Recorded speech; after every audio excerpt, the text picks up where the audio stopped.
In the stillness before dawn, Musashi stood alone. The world around him was silent, yet within that silence he could hear everything. The wind, the breath of the earth, the pulse of his own heart. For Musashi, every battle began long before the one strike. It began in the mind. He believed that the sword was not a weapon to destroy, but a tool to reveal. To reveal the truth of one's spirit, the depth of one's courage, and the clarity of one's heart. The sword, he said, is an extension of the heart. If your heart is clouded, your blade will waver. If your heart is pure, your sword will move as if guided by heaven. This was not mere philosophy. It was a foundation of his way of life. Musashi trained endlessly not to kill, but to polish the mirror of his own soul. Every swing of the sword was a question to himself. Am I clear? Am I calm? Am I free from fear? He understood that the true enemy is not the man standing before you, but the chaos that stirs within your own mind. The trembling hand, the restless thought, the fear of loss. These are the true opponents of every warrior. Conquer them. Musashi faced solitude. He lived without luxury, without distraction, without applause. He fought not for fame or wealth, but to understand what it means to be alive. The sword, he said, reflects the soul of its master. When the spirit is tainted, the edge dulls. When the heart is clean, even a wooden stick becomes sharper than steel. Many feared Musashi, but few understood him. They saw his duels, but not his discipline.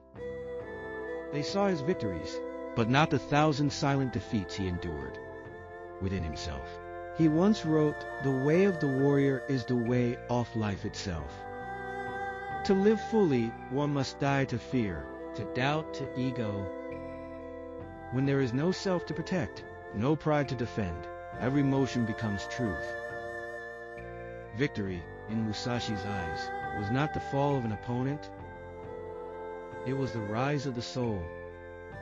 Each encounter, each battle, is a mirror reflecting his own evolution.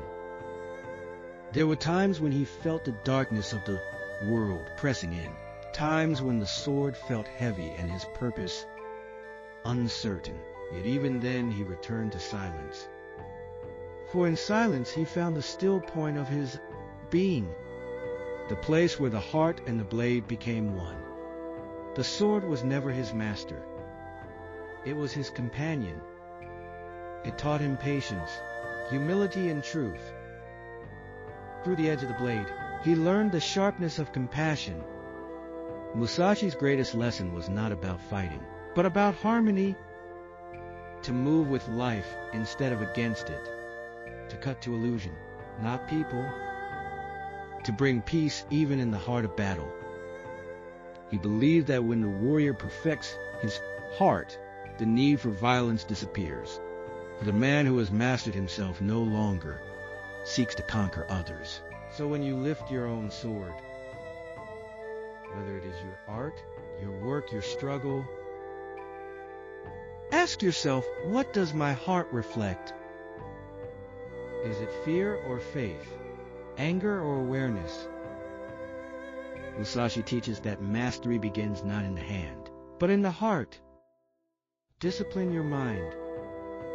Purify your spirit. Sharpen your will until it glows with quiet fire. And when your thoughts, breath, and movement become one, you will feel what Musashi felt in that moment of perfect clarity. The sword is no longer separate from you. You and the sword are one. In that unity, victory is no longer about winning. It becomes peace itself. This is the true secret of Musashi's path. To polish the heart until it shines brighter than any blade. On Japan with love, respect, and the spirit of truth. For all who seek their own path of mastery.